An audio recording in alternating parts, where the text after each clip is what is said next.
guys, welcome back to my channel. So I am Vishal Jethani. Welcome back to my channel. So मैंने आपको कहा था कि मैं साइंस के स्टडी मटेरियल्स का एक वीडियो बनाऊंगा. सो आज का हमारा चैप्टर है क्रॉप प्रोडक्शन एंड मैनेजमेंट. सो सबसे पहले हम स्टार्ट करते हैं. आप यहाँ देख सकते हैं मेरी स्क्रीन पे हम एक एक करके अंडरलाइन करके पॉइंट्स रीड करेंगे और आप मेरे स्क्रीन पे मार्क कर देख ही सकते हैं. सो अगर आपको ये मेरा वीडियो अच्छा लगा तो please like, share, subscribe and comment. और अगर आपको और कोई चैप्टर की जल्दी वीडियोस चाहिए सो प्लीज़ मुझे कमेंट करना. और भी अगर आप कोई सब्जेक्ट पढ़ना चाहते हैं तो प्लीज़ कमेंट में ज़रूर डालिएगा. So let's get started. So पहले हम कलर ले लेते हैं आज का red and let's get started. So read करना चालू करते हैं. पहेली एंड बूझो went to their uncle's house during the summer vacation. Their uncle is a farmer. One day they saw some tools like खुरपी, sickle, shovel, plow, etc. in the field. मतलब पहेली और बूझो अपने अंकल के अपने वैकेशन में अपने अंकल के घर गए और उन्होंने ये देखा कि उनके अंकल के टूल्स देखे कि वो मतलब किस तरह काम कर रहे हैं. जो उनके टूल्स होते हैं वो होते हैं प्लो, शॉवल, सिक्कल जो हम फार्मिंग में यूज़ करते हैं. खुरपी मिट्टी खोदने के लिए होती है. प्लो जैसे अभी हम देखते हैं अभी तो टेक्नोलॉजी बहुत एडवांस हो गई तो जिन फार्मर के पास पैसे नहीं हैं वो लोग अभी प्लो यूज़ करते हैं. मतलब गाय भैंस से काम चलाते हैं वो लोग भी. सो अभी हम आगे पढ़ते हैं. सबसे पहले हम पढ़ेंगे ये वाला. In order to provide food for a large population, regular production, proper management and distribution is necessary. So सबको खाना मिलना चाहिए. तो आगे पढ़ते हैं. मैं इसको एक बार रब कर देता हूँ. तो चलिए आगे पढ़ते हैं. पहले हम एक एक पैराग्राफ पढ़ते जाएंगे फिर वहाँ पर हम अंडरलाइन भी करेंगे main points. So let's get started.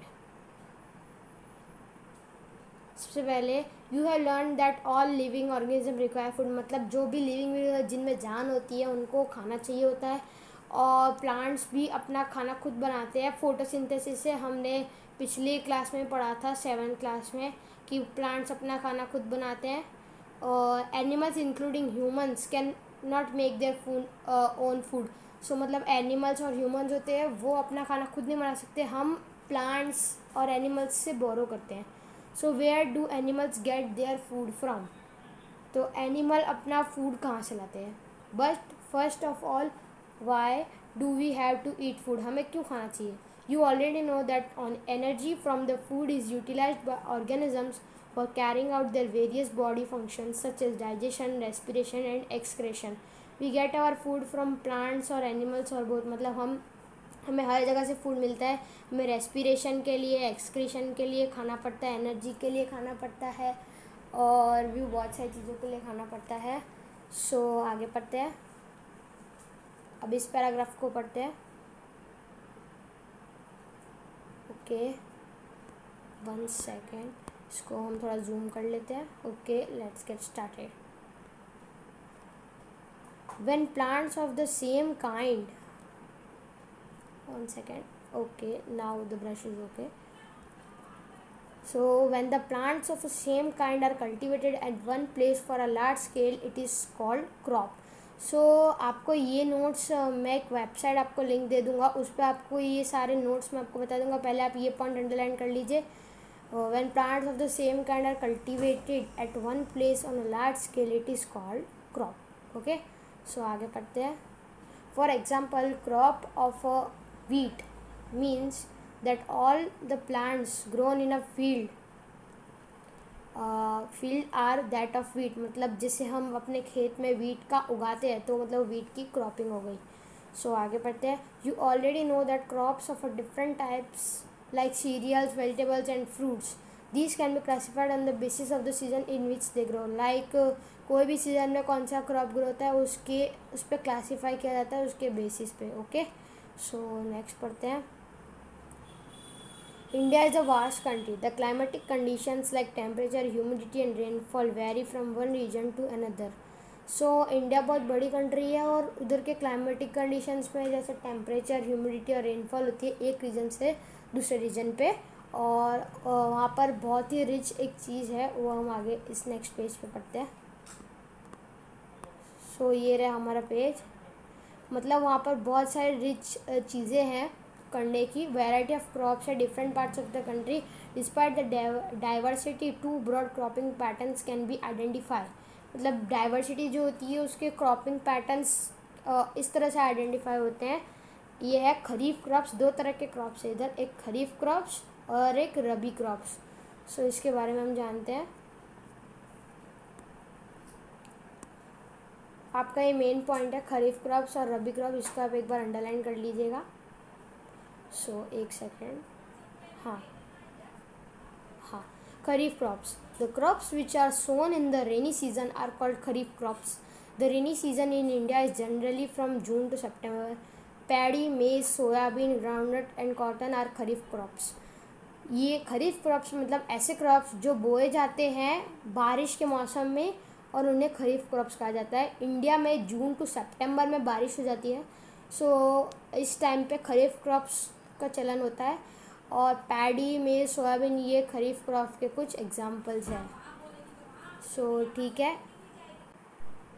So guys अभी हम खरीफ क्रॉप्स पे थे। सो मतलब ये मैंने आपको एग्जांपल्स बता दिए। अभी रबी क्रॉप्स को पढ़ा जाता है।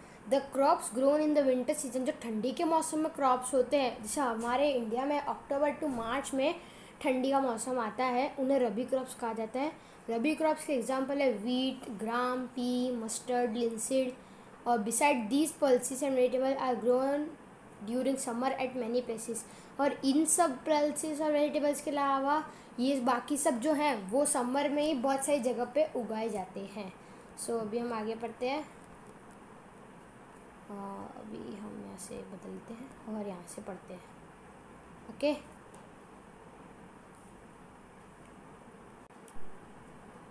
सो अभी हम पढ़ते हैं। Cultivation of crops involve several activities undertaken by farmers over a period of time. मतलब फार्मर्स टाइम टू टाइम कुछ एक्टिविटीज़ करते हैं, कुछ टाइम टू टाइम एक्टिविटीज़ करते हैं, जैसे अलग अलग मतलब स्टेप्स फार्मिंग के, जैसे वो सारे सिमिलर होते हैं हमारे मतलब एक्टिविटीज़ के लिए मैंने ये लिखा था। You may find that these activities मतलब हमारा जो गार्डनर काम करता है उसके जैसे सिमिलर होती है, या फिर हम घर में जो पौधे लगाते हैं उसके सिमिलर होती है। सो हम आगे पढ़ते हैं। यहाँ पर एक बार थोड़ा पढ़ लेते हैं। These activities or tasks are referred to as agricultural activities। मतलब ये सब होती है एग्रीकल्चर प्रैक्टिसेस या एक्टिविटीज़ भी कहा जाता है। तो इनके स्टेप्स अलग अलग होते हैं। तो हम यहाँ पर एक बार पढ़ते हैं। इसको मैं एक बार रब कर देता हूँ ताकि हमें अच्छे से दिख सके। सो सबसे फर्स्ट स्टेप रहता है प्रिपरेशन ऑफ सॉइल, फिर सोइंग। प्रिपरेशन ऑफ सॉइल मतलब जो ये हम प्लोइंग करते हैं, जिसे अभी लोग मतलब फार्मर्स जैसे बैल को चलाते हैं, पीछे लोहे का पूरा बना हुआ होता है उससे। और एडिंग, फिर उसके बाद सोइंग मतलब सीड्स डाले जाते हैं उस मिट्टी में। फिर मैन्योर्स और फर्टिलाइजर डाले जाते हैं ताकि उनको मतलब नाइट्रोजन वो सब अच्छे से प्रोवाइड हो। फिर इरिगेशन मतलब उनको पानी दिया जाता है। और फिर उनको वीड्स से प्रोटेक्ट किया जाता है। हमारे जो भी हमने पौधा लगाया है, मतलब वीड्स कुछ ख़राब से प्लांट्स होते हैं जो हमारे पौधों को ख़राब कर देते हैं। और हार्वेस्टिंग मतलब उन फसल की कटाई करना। और स्टोरेज मतलब लास्ट स्टेप है। टोटल कितने स्टेप हो गए? 1 2 3 4 5 6 7, टोटल 7 स्टेप्स हो गए, जिसमें हमारी बुक में इतना है। और स्टोरेज की जाती है, मतलब जब वो कटाई हो जाती है उनकी तो उनको स्टोर कर लिया जाता है। सो आगे रीड करते हैं प्रिपरेशन ऑफ सॉइल से। So let's get started. The preparation of soil is the first step before growing a crop. One of the most important task in agriculture is to turn the soil and loosen it. मतलब सबसे मुश्किल काम भी है और मतलब कोई बहुत इम्पोर्टेंट काम भी है एग्रीकल्चर में कि सॉइल को टर्न करना और उसको मतलब ढीला करना। This allows the roots to penetrate deep into the soil. मतलब ये रूट्स को मतलब इजाज़त देते हैं ताकि वो नीचे डीप पेनिट्रेट कर सके सॉइल के अंदर। The loose soil allows the roots to breathe easily. मतलब जो लूज हमने सॉइल को लूज कर रखा है वो रूट्स को मतलब इजाज़त देती है टू ब्रीथ, मतलब वो सांस ले सके easily even when they go deep into the soil. मतलब वो कितना भी अंदर जाए मिट्टी में ताकि वो अंदर सांस ले सके। Why does the loosening of soil allow the roots to breathe easily. तो हमारा एक ये क्वेश्चन है, अभी हम इसका भी देखते हैं। यहाँ से पढ़ेंगे अभी हम। Okay, the loosened soil helps in the growth of earthworms, मतलब जो ढीली सॉइल हम करते हैं वो हेल्प करती है अर्थवॉर्म्स और माइक्रोब्स को ग्रो करने में जो सॉइल के अंदर होते हैं। दीज ऑर्गेनिजम्स, ये जो ऑर्गेनिज्म है फ्रेंड्स होते हैं, हमने पिछली क्लास में पढ़ा था कि ये जो ऑर्गेनिजम्स होते हैं फार्मर्स के फ्रेंड होते हैं, since they further turn the soil लूजन, मतलब ये सॉइल को लूज़ कर देते हैं और उसमें ह्यूमस बन जाता है। But why the soil needs to be turned और लूजन, क्यों होना चाहिए ऐसा? सो इसका भी रीड करते हैं हम आगे।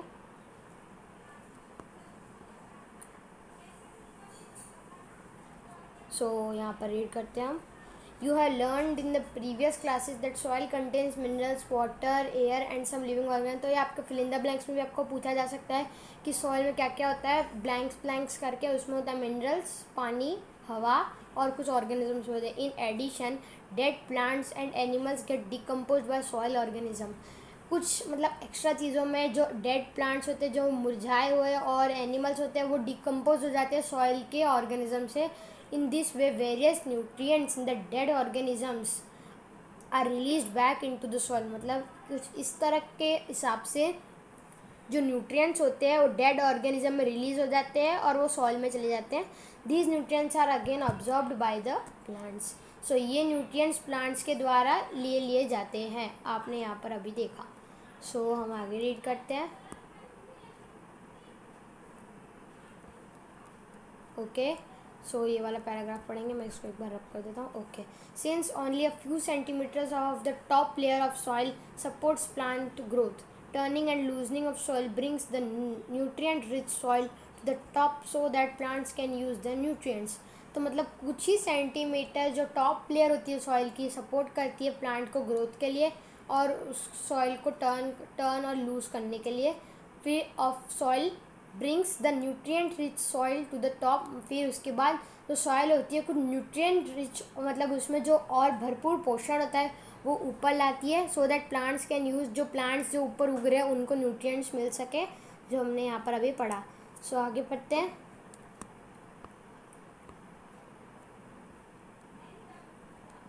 सो नेक्स्ट, दस turning and loosening of soil is very important for cultivation, ये बहुत ही महत्वपूर्ण काम है। The process of loosening and turning of the soil is called tilling और प्लोइंग। जो ये प्रोसेस होता है इसको लूजनिंग जो करते हैं और टर्न करते हैं इसे टिलिंग या फिर प्लोइंग कहते हैं। ये आपका मेन पॉइंट है, आप इसको एक बार देख लेना, एक बार इसको अंडरलाइन में कर लेना। This is done by using a plough. Ploughs are made up of wood और आयरन, जो हम हल बोलते हैं जिसे, ये काम होता है प्लो से, और प्लोज वुड और आयरन दोनों के होते हैं। If the soil is very dry, जब सॉइल बहुत सूखी होती है उसको थोड़ा पानी चाहिए होता है उसको बाद में उसको प्लोइंग करने के लिए।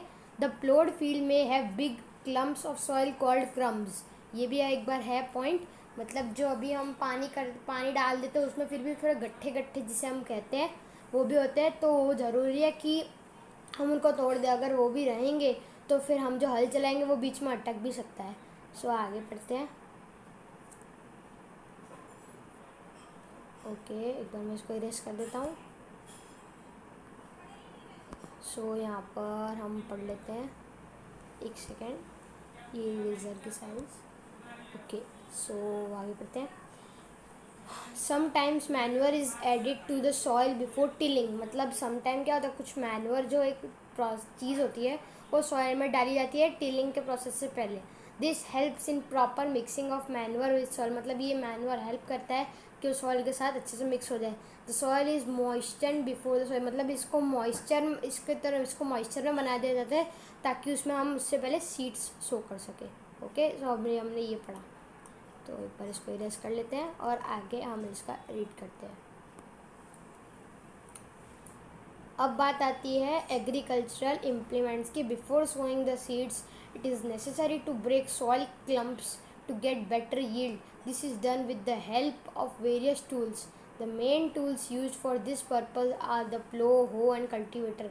सो जो मतलब सीड बोने से पहले कुछ ये जो सॉइल के गट्ठे होते हैं ताकि अच्छे से क्रॉप प्रोडक्शन हो, इसको तोड़ना पड़ता है, और ये सब बहुत ही चीज़ों से हो सकता है, जैसे प्लो से हो सकता है। प्लो अगर हम ज़्यादा थोड़ा ज़ोर से चला दें लम्स पे तो मतलब वो टूट जाते हैं, हो और कल्टीवेटर, अभी हम इनके बारे में पढ़ते हैं। फिर अभी हमारा थोड़ा सा टॉपिक बाकी है पढ़ने का, सो अभी तो बहुत सारा बाकी है, तो अभी हम पार्ट 1 का 1-2 पेज के बाद एंड करेंगे, फिर इसके हम नोट्स पार्ट 2 में आगे रीड करेंगे। ओके, सो अभी हम यहाँ पर तो पढ़ लेते हैं थोड़ा, एक बार इसको इरेज कर लेते हैं। सो let's start. Plow. This is being used since ancient times for tilling the soil, adding fertilizers to the crop, removing the weeds and turning the soil. ये प्लो बहुत ही पुराने ज़माने से यूज़ किया जा रहा है सॉइल को टिल करने के लिए, जो अभी हमने पढ़ा, मतलब उसको लूज़ करने के लिए, और उसमें फर्टिलाइजर्स, क्रॉप में फर्टिलाइज़र डालने के लिए, वीड्स रिमूव करने के लिए, सॉइल को टर्न करने के लिए। और अभी हम आगे पढ़ते हैं। This is made of wood and drawn by a pair of bulls or other animals, horses and camels। मैंने आपको बताया कि ये मतलब उससे खींचा जाता है, बुल इसको खींचते हैं, बुल के पीछे इसको बुल के कंधों पर रख दिया जाता है और वो इसको खींचते हैं। This is made of would, ये वुड और वुड से बनता है, और इसमें बुल की जगह हॉर्स और कैमल भी हेल्प करते हैं। It contain a strong triangular iron strip called ploughshare. इसमें एक आयरन स्ट्रिप होती है कॉल्ड प्लोशियर। अभी आपको पढ़ने में समझ नहीं आएगा, मैं उसको इसकी फिगर दिखाता हूँ। इसके बाद the main part of the plough is long log of wood, मतलब इसका मेन पार्ट जो होता है लॉन्ग वुड होती है बड़ी सी, विच इज़ कॉल्ड प्लो, उसको प्लो शाफ्ट बोला जाता है। There is a handle at one end of the shaft, एक हैंडल होता है। The other end is attach to a beam, मतलब ये जो इसका जो अदर एंड होता है वो बीम से अटैच होता है, which is placed on bull's neck, जो मैंने आपको बताया उसके कंधे पे रखा जाता है। और 1 pair of bulls and a man can easily operate the plough, ये मतलब इसको ईजिली ऑपरेट कर सकते हैं। ठीक है, तो अभी हम आगे पढ़ते हैं। एक बार इसको इरेज कर देता हूँ। सो नेक्स्ट, अभी मैं आपको प्लो की पिक्चर दिखाता हूँ, थोड़ा सा आगे रीड कर लेते हैं। The indigenous wooden plow is increasingly being replaced by iron plows nowadays। मतलब कुछ लोहे के प्लोज आते हैं, अभी ट्रैक्टर्स यूज कर जाते हैं उससे, अभी हो पड़ते हैं। It is a simple tool which is use for removing weeds and for loosening the soil. It has a long rod of wood, मतलब एक हो होता है एक सिंपल टूल जो वीड्स, जो अनवांटेड प्लांट्स होते हैं और सॉइल को लूज करने के लिए यूज़ किया जाता है। उसमें एक लॉन्ग रॉड होती है वुड की, लंबी सी, और आयरन की भी होती है। A strong, broad and bent plate of iron is fixed to one of its ends। मतलब जो strong, broad जो प्लेट होती है वो आयरन से फिक्स की जाती है एक उसकी जगह पे। And works like a blade. It is pulled by animals, ये भी एनिमल से पुल किया जाता है।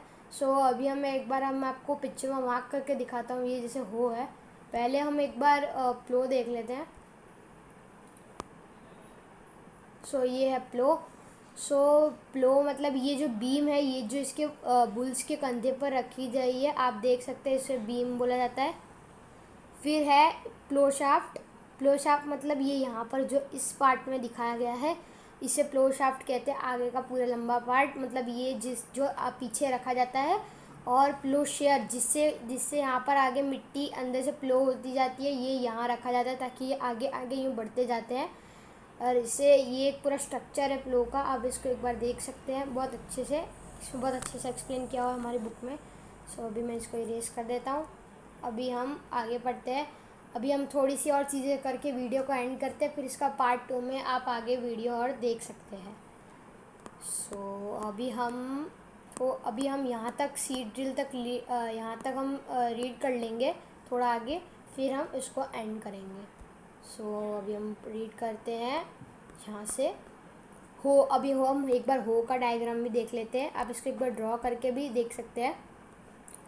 मैं आपको दिखाता हूँ। ये जो ग्रिप होती है इससे पकड़ा जाता है, और ये हैंडल होता है यहाँ से भी, और ये बीम होती है जो एक इसके एंड पर, यहाँ पर एक प्लेट होती है, ये अटैच की जाती है इस साइड पे, और ये रॉड है जो यहाँ पर होती है।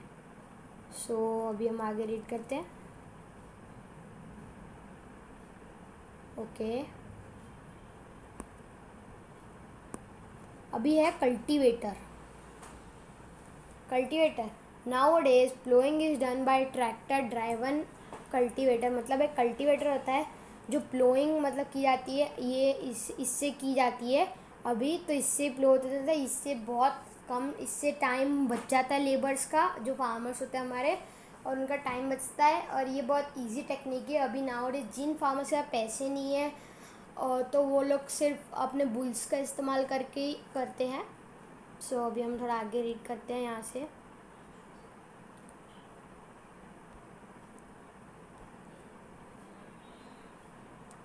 Are these seeds which float on water, would those be lighter or heavier than those which sink? मतलब कुछ ऐसे सीड्स है जो वाटर में फ्लोट करते हैं और जो मतलब हल्के होते हैं वो हैवियर होते हैं, वो भी डूबते हैं। सो इसका हम एक बार देख लेते हैं। अभी एक एक्टिविटी है कि मतलब हमें देखना है कि सीड मतलब फ्लोट करते हैं कि स्टिंक करते हैं। ये है, take a beaker and fill half of it with water. मतलब आपको एक बाउल या कुछ ले सकते हैं बीकर, उसको आपको आधा पानी से भरना है और हैंडफुल ऑफ वीट, कुछ थोड़ा सा गेहूँ और कुछ सीड्स उसमें डालें और थोड़ा घुमाएं उसको और थोड़ा टाइम वेट करें, फिर आप देखिए क्या होगा। सो आगे हम रीड करते हैं। Damage seeds become hollow and are thus lighter. तो ये हमारी एक्टिविटी का मतलब रिजल्ट आएगा कि मतलब जो सीड बहुत ख़राब है, कीड़ों ने खा लिए हैं, वो मतलब हल्के हो जाएंगे, हॉलो बन जाएंगे, वो वाटर पे फ्लोट करने लगेंगे। और जो अच्छे सीड्स होंगे, डैमेज होंगे, हेल्दी होंगे, उनमें न्यूट्रिशंस और नाइट्रोजन होगा, मिनरल्स होंगे, वो सिंक हो जाएंगे। Before sowing one of the important task is to know about the tools used for sowing seed. मतलब एक काम और भी होता है कि इन्हें हमें देखना, ये जो ट्रेडिशनल टूल्स है सो करने से पहले। सो इसको एक बार रीड करते हैं। हमारा वीडियो अभी यहाँ पर रिकॉर्ड हो रहा है। So let's start. Traditional tool, the tool use traditionally for sowing seeds is shaped like a funnel. The seeds are filled into the funnel. मतलब जो सीड्स होते हैं वो फनल में फिल कर देते हैं। मतलब ट्रेडिशनली यहाँ आपको फिगर दिखाता हूँ इसकी, इस तरह किया जाता है। और ये जो बुल्स होते हैं ये आगे यहाँ से मूव करते जाते हैं, तो फिर यहाँ से गिरते जाते सीड्स इक्वल अमाउंट में यहाँ से गिरते जाते हैं। सो मतलब ये अभी भी अच्छा टेक्निक है, बहुत से फार्मर्स अभी यूज़ करते हैं। अभी तो पैंडेमिक की वजह से बहुत कम फार्मर्स भी खाने को नहीं मिल रहा उनको। सो अभी के लिए तो लोग ये यूज़ करते हैं। तो ट्रेडिशनल टूल अभी ये आ गया है, ये लोग अभी भी ये यूज़ करते हैं। इसको भी ट्रेडिशनल टूल नाम दे दिया है कि सोइंग सीड के एक फनल शेप होता है, उसमें हम सीड्स डालते हैं, फिर ये सीड्स फनल में जाते हैं और नीचे है ना 2 और 3 जो पाइप्स होती है, शार्प एंड्स होते हैं, उसमें जाते हैं और वहाँ से निकलते हैं। सो ये इक्वल पार्ट्स में डिवाइड होते हैं, कहीं ज़्यादा नहीं कहीं कम नहीं, इसमें ऐसा कुछ होता नहीं है। सो मतलब यहाँ से और यहाँ पाइप्स होती है। और अभी हम यहाँ सोइंग वो पढ़ लेते हैं, सोइंग क्या चीज़ है मेन, जो हमारा इसका टॉपिक है अभी। Sowing is an important part of crop production. Before sowing, good quality, clean and healthy seeds of good variety, मतलब कुछ अच्छे हेल्दी सीड्स चुनने चाहिए फार्मर्स, और फार्मर्स वही करते हैं। और फार्मर्स वही सीड प्रेफर करते हैं जो उन्हें मतलब बहुत अच्छे हो, उगे भी अच्छे से, फिर उन्हें बेचकर वो पैसे ले सकें। सो आगे पढ़ते हैं। फिर आता है सिलेक्शंस ऑफ सीड्स का टॉपिक। सो अभी हमारा वीडियो 23 मिनट्स का हो चुका है। अभी हम 1-2 पेज और करेंगे। सो अभी यहाँ पर है,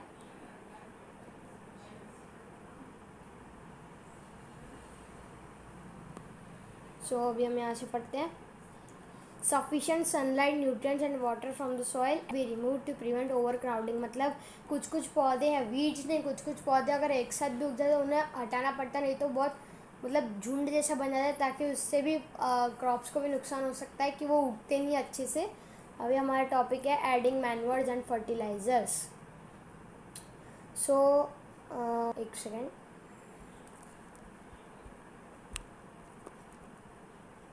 okay. The substances which are added to the soil in the form of nutrients for the healthy growth of plants are called manures and fertilizers. मतलब मैन्योर और फर्टिलाइज़र ऐड किए जाते हैं क्रॉप्स में, जिसको इन्हें सब्सटेंस ही है एक तरह के, जिससे सॉइल में नाइट्रोजन मिलता है और वो हेल्दी होते हैं।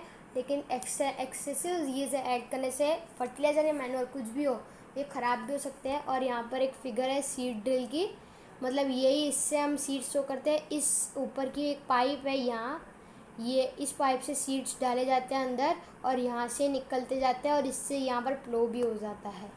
ओके, सो मैं एक बार इसको इरेज कर देता हूँ।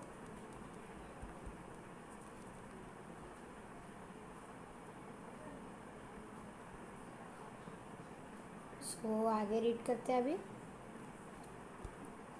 सीड ड्रिल के एक बार बारे में हम पढ़ते हैं थोड़ा। Nowadays the seed drill figure 1.2 ये बी है। It is use for sowing with the help of tractors को ट्रैक्टर्स में लगा दिया जाता है। This sows the seeds uniformly at the equal distance and depth. It ensures that seeds gets covered by the soil after sowing. This protects seeds from being eaten by birds. Sowing by using seed drill saves time and labour. ये protect करता है मतलब कि birds इसे खा ना जाए। सो यहाँ पर एक पढ़ते हैं, यहाँ पर एक पैराग्राफ दिया हुआ है। हम यहाँ तक पढ़ लेंगे। इस पेज के बाद हम यहाँ पर स्टॉप कर देंगे। ट्रेडिशनल मेथड्स हम नेक्स्ट वीडियो में पढ़ेंगे। हम यहाँ तक पढ़ लेते हैं अभी। सो नेक्स्ट पढ़ लेते हैं अभी यहाँ पर सॉइल सप्लाईज से। Soil supplies minerals nutrients to the crops plant, मतलब सॉइल सप्लाई करती है मिनरल न्यूट्रिएंट क्रॉप्स प्लांट्स में। These nutrients are essential for the growth of plants, मतलब ये न्यूट्रिएंट्स असेंशियल होते हैं प्लांट्स की ग्रोथ के लिए। In certain areas farmers grow crop after crop in the same field, मतलब इसका मतलब ये है कुछ एरियाज में फार्मर्स क्रॉप ग्रो करते हैं जहाँ पर मतलब एक ही फील्ड में जहाँ पर क्रॉप ग्रो हो जाती है फिर उसके कटाई हो जाती है फिर वहीं। The field is never left uncultivated और फैलो, मतलब कभी भी जो खेत है उसको मतलब बिना पौधों के छोड़ा नहीं जाता है, ख़राब नहीं होने दिया जाता है। सो आगे पढ़ते हैं। Continuous cultivation of crops makes the soil poor in nutrients, मतलब एक ही सॉइल पे बार बार उसको यूज़ करना वो मतलब न्यूट्रिएंट्स में कमी आ जाती है सॉइल के। Therefore farmers have to add manure, इस वजह से मैन्योर ऐड किया जाता है to the fields to replenish the soil with the nutrients. This process is called manuring, इसको मैन्योरिंग बोला जाता है। इम्प्रॉपर और insufficient manuring results in weak plants, मतलब जो इम्प्रॉपर मतलब जो हेल्दी सीड नहीं होते उनमें ज़्यादा हो जाता है मैन्योर, कुछ कम हो जाता है, वो प्लांट्स उससे वीक हो जाते हैं। So manure is an organic substance obtain from the decomposition of plant और एनिमल वेस्ट, मतलब प्लांट और एनिमल का जो वेस्ट होता है उसका डिकम्पोजिशन से मिलता है। Farmers dump plant and animal waste in pits at open places and allow it to decompose, इनको गड्ढे में डालते हैं। The decomposition is caused by some micro organisms, ये कुछ माइक्रो ऑर्गेनिज्म से होता है जो हमने 6th क्लास में पढ़ा था, अर्थवर्म्स और उन चीज़ों से। और ये क्या है, seeds of a few plants such as paddy are first grown in nursery, when they grown into seedlings they are transplanted to the field manually, जब वो सीडलिंग्स पे ग्रो हो जाते हैं उन्हें फील्ड में उठा के डायरेक्ट रख दिया जाता है। Some forest plants and flowering plants are grown in nursery, nursery में ग्रो किए जाते हैं। सो अभी हम आगे पढ़ते हैं यहाँ से। Appropriate distance between the seeds is necessary to avoid overcrowding of plants, मतलब सीड्स का जो डिस्टेंस है वो हमें अवॉइड करना चाहिए और बहुत झुंड से बनाना नहीं चाहिए। सो आगे और ये हम यहाँ से पढ़ते हैं, ये एक्टिविटी है एक, मतलब इसमें ये एक्टिविटी है कुछ मतलब इससे कि 7 to 10 उनकी ग्रोथ कैसी होती है, इसमें आप इसको एक बार एक्टिविटी घर पे भी कर सकते हैं। अभी पैंडमिक की वजह से तो नहीं कर सकते लेकिन उसके बाद कर सकते हैं। सो यहाँ से पढ़ते हैं। Fertilizers are chemicals which are rich in a particular nutrient, how are they different from manure. Fertilizers manure से डिफरेंट कैसे होते हैं। सो फर्टिलाइज़र फैक्ट्री में बनते हैं, फर्टिलाइज़र कुछ जो फैक्ट्री में बनते हैं उनका नाम है urea, ammonium sulphate, super phosphate, potash, NPK, nitrogen, phosphorus, potassium, ये एक शॉर्ट फॉर्म है। The use of fertilizers has help farmers to get better yield of crops such as wheat, paddy and maize, but excessive use of fertilizer had made the soil less fertile, मतलब जो soil fertile होती है बहुत ज़्यादा डालने से वो कम fertile हो जाती है। Fertilizers have also become a source of water pollution, therefore in order to maintain the fertility of soil we have to substitute the fertilizers with organic manure और leave the field uncultivated fallow in between two crops। कुछ ज़्यादा over crowd या fertiliser ज़्यादा डालने से soil की fertility maintain करनी पड़ती है और ताकि वो ख़राब ना हो, और हमें फर्टिलाइजर को सब्स्टिट्यूट मतलब बांटना पड़ता है ऑर्गेनिक मैन्योर के साथ, और फील्ड को कुछ बिना पानी दिए छोड़ देना पड़ता है 2 क्रॉप्स के बीच में। यहाँ पर हमने अभी यही रीड किया है इन सेकेंड यहाँ पर। सो अब एक बार मैं सबको इरेज कर देता हूँ।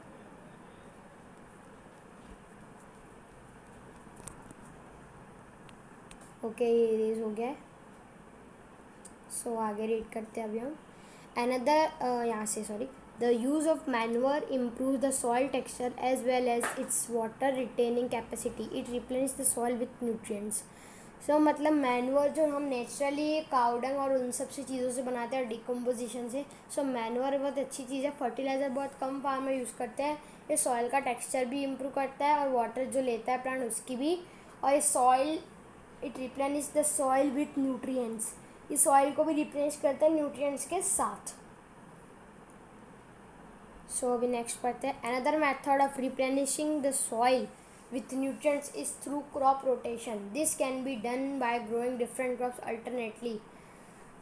रिप्लेनिश सॉइल का मेथड रिप्लेनिश करने का ये है, replenishing the soil with nutrients, soil को न्यूट्रिएंट का रिप्लेनिश करना क्रॉप रोटेशन के साथ होता है।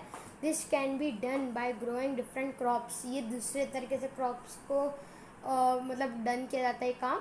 Earlier farmers in northern India used to grow legumes as fodder in one season and wheat in the next season.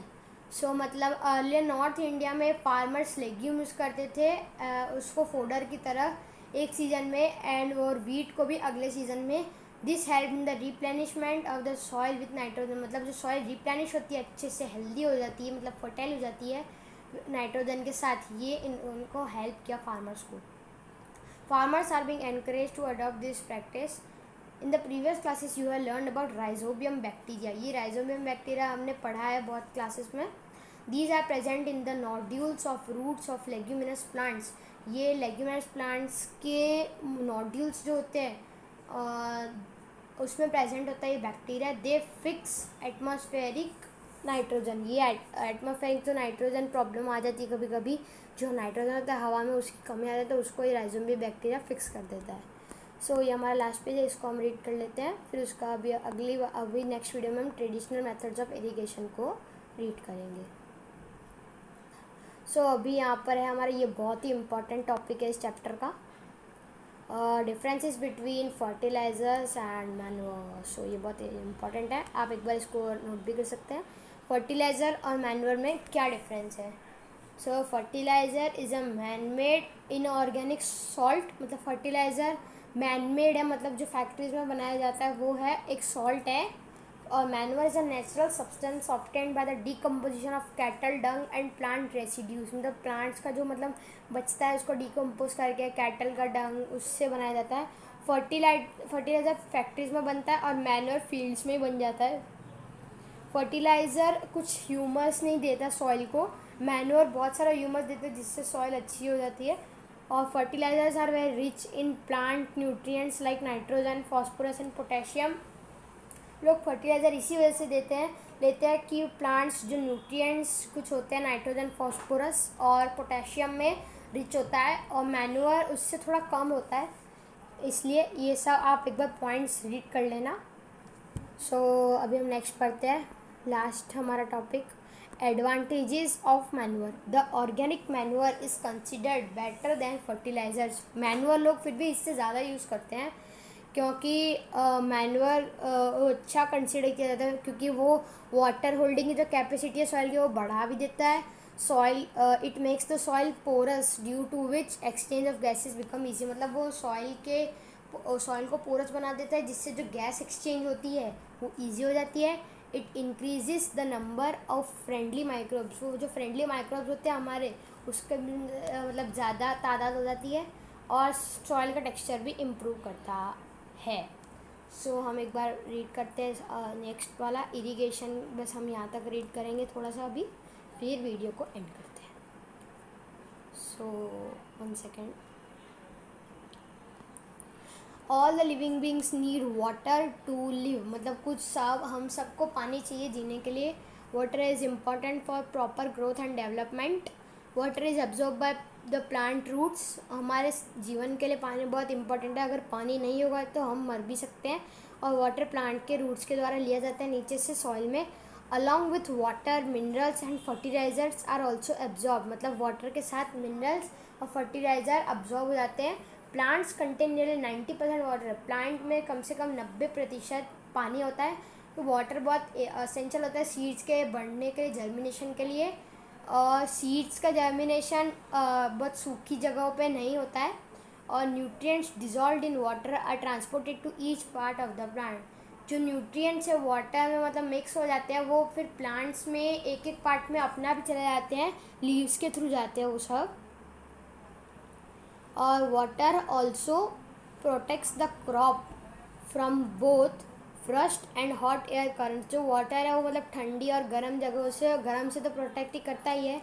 To maintain the moisture of the soil for healthy crop growth, fields have to be water regularly. उसमें जो मतलब healthy crop रहे उसके लिए हमें रोज़ खेत को पानी देना होता है।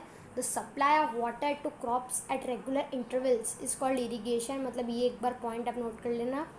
The irrigation the time and frequency of irrigation varies from crop to crop. Crop में अलग अलग चीज़ें मतलब होती है, पानी किसको कितने क्रॉप को कितना दिया जाता है। Soil to soil and season to season, मतलब समर में बहुत सारा पानी देना पड़ता है, सूखा पड़ जाता है। और could it be due to the increase rate of evaporation from the soil and the leaves. मतलब ये इस मतलब सॉइल के एवेपोरेशन, वाटर का जो एवेप हो जाता है ऊपर हवा में, बादलों में, वो from the soil and the leaves, वो इससे बढ़ जाता है सॉइल और लीव्स से। ये क्वेश्चन है।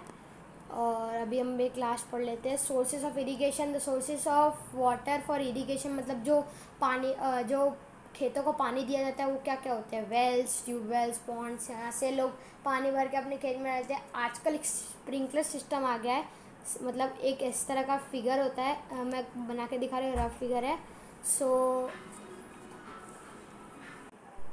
सो मतलब ये इरिगेशन के जो सोर्सेस होते हैं, वेल्स, ट्यूबवेल्स, पॉन्ड्स, लेक्स, एक स्प्रिंकलर सिस्टम आ गया जिससे यहाँ से पानी मतलब इसको फील्ड के बीच में लगा देता है। गार्डन्स में आपने देखा होगा, इससे पानी यहाँ स्प्रेड हो जाता है। सो ये हमारा एक फिगर है, मैंने रफ बना दी है। मैं इसकी वजह से थोड़ा अजीब लगेगा। मतलब एक तरह का एक पाइप टाइप होती है, और लोग मतलब पाइप के थ्रू पानी भी डालते हैं, लेकिन ईजियर स्प्रिंकलर मेथड है। सो थैंक यू गाइस, आज की वीडियो के लिए इतना ही। Please like, share, subscribe and comment to my channel. बस इसका सेकंड पार्ट मैं जल्दी अपलोड करूँगा। So thank you and bye bye. Bye Vishal जेठानी।